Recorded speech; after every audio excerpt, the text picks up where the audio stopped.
Welcome all. Few months ago, COCOWATT started a playlist on Infineon microcontroller with AURIX architecture. We covered in detail what is AURIX architecture, startup sequence of an AURIX microcontroller, GPIO module, VADC, and DSADC. Not only AURIX, we opened the world of embedded system to all. Those who are interested, please follow our playlist and subscribe our channel. Today, we will dive into another important unique module, that is GTM or generic timer module of AURIX. Once again, welcome to COCOWATT Tech.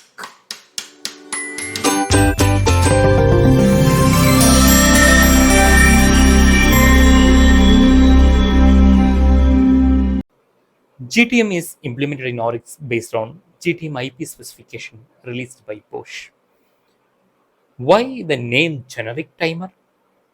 GTM contains many submodules which can be combined and configured to form a complex timer module that serves many application domains. Because of this scalability and configurability, this is called generic timer. Scalability and configurability is achieved with its architectural philosophy, where dedicated submodules are located around a central routing unit. In this video, let's check the architecture of GTM in detail. Part 2 of this, we will see it's a practical demo of what we learned in this video. As I mentioned, the central component of the GTM is the advanced routing unit, where most of the submodules are located around and connected to. The ARU is able to route data from a connected source submodule to a connected destination submodule. The routing is done in a deterministic manner with a round-robin scheduling scheme of connected channels which receive data from ARU and with a worst-case round-trip time. The size of this routed data is normally 53 bit. It can logically split into three parts. Bit 0 to 23 and bit 24 to 47 typically hold data. For example, duty cycle and period of a PWM. This can allocate to these bits consecutively. Bit 48 to bit 52 are control bits which contain control information from one submodule to another. Next, broadcast module, BRC module. Normally with the ARU, data can be transferred from one source to one destination. BRC is able to distribute data from one source module to more than one destination modules connected to the ARU. One source can be mapped to 22 destinations. BRC module just duplicate data streams by its 12 input channels and 22 output channels. When we do the practical demo, we will see how this is achieved. Parameter storage module, PSM. It can serve as a data storage for incoming data characteristics or as parameter storage for outgoing data. PSM submodule consists of three subunits: the AEI to FIFO data interface, FIFO to ARU interface, and the FIFO itself. The data is stored in a RAM that is logically located inside the FIFO unit. The AFT subunit is the interface between the FIFO and the GTM system bus interface AEI.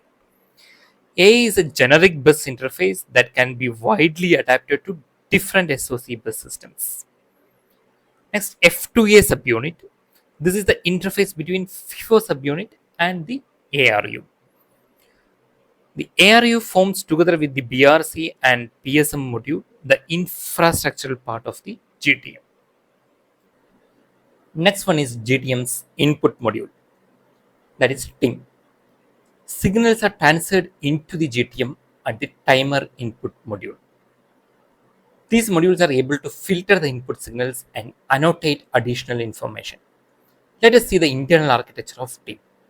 Here, each of the 8 dedicated input signals is filtered inside this FLTX subunit of the TIM module. filter subunit of T module. After filtering, the signal is routed to the corresponding pin channel. The measurement values can be read by the CPU directly via the AEI bus, or they can be routed through the ARU to other submodules of the GTM.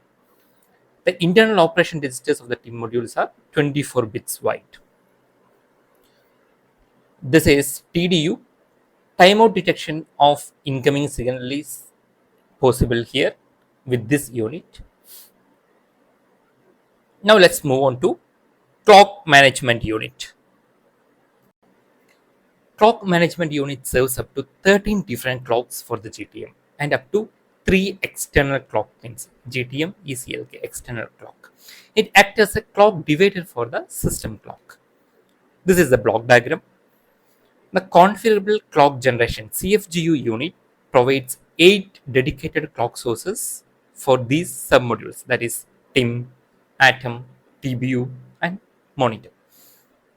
Each instance of such a submodule can choose an arbitrary clock source in order to specify wide-ranging time bases. The fixed clock generation unit FXU, it generates predefined non-configurable clocks CMU FXCLK fixed clock for the TOM submodules and the monitor submodule. The CMU FXCLK signals are derived from the CMU global clock enabled signal generated by the GCD global clock divider. The dividing factors are defined as 20, 24, 28, 212 and 216. This information will be useful when you are doing the coding. The external clock generation EGU subunit is able to generate up to 3 GTM external clock signals visible at CMU ECLK external clock signals with a duty cycle of about 50%.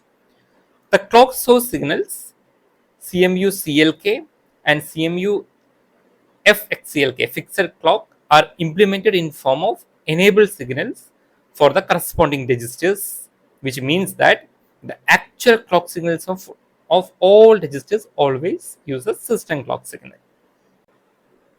This is time-based unit TBU. It provides common time bases for the GTM. The TBU submodule is organized in channels where the number of channels is device dependent.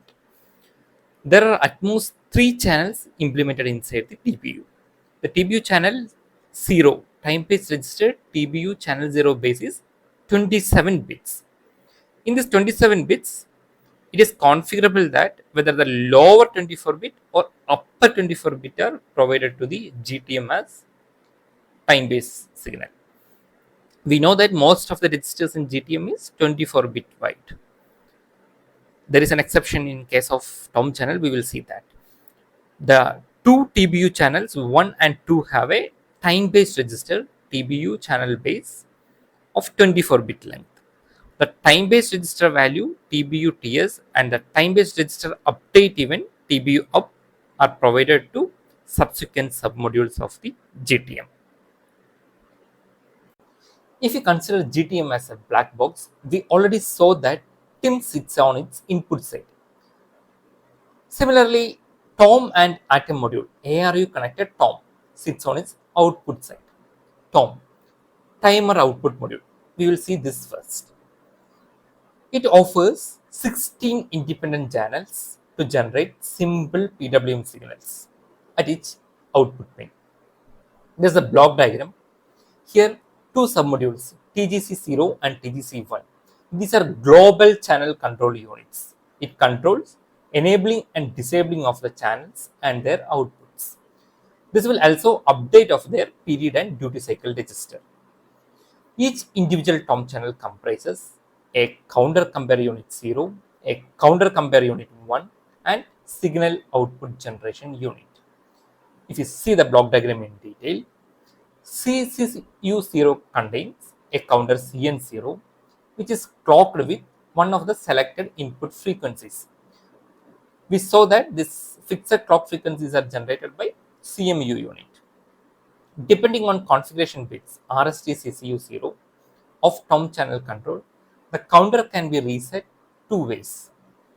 One is the counter value is equal to the compare value CM0 or when signaled by the tom trigger signal of the preceding channel.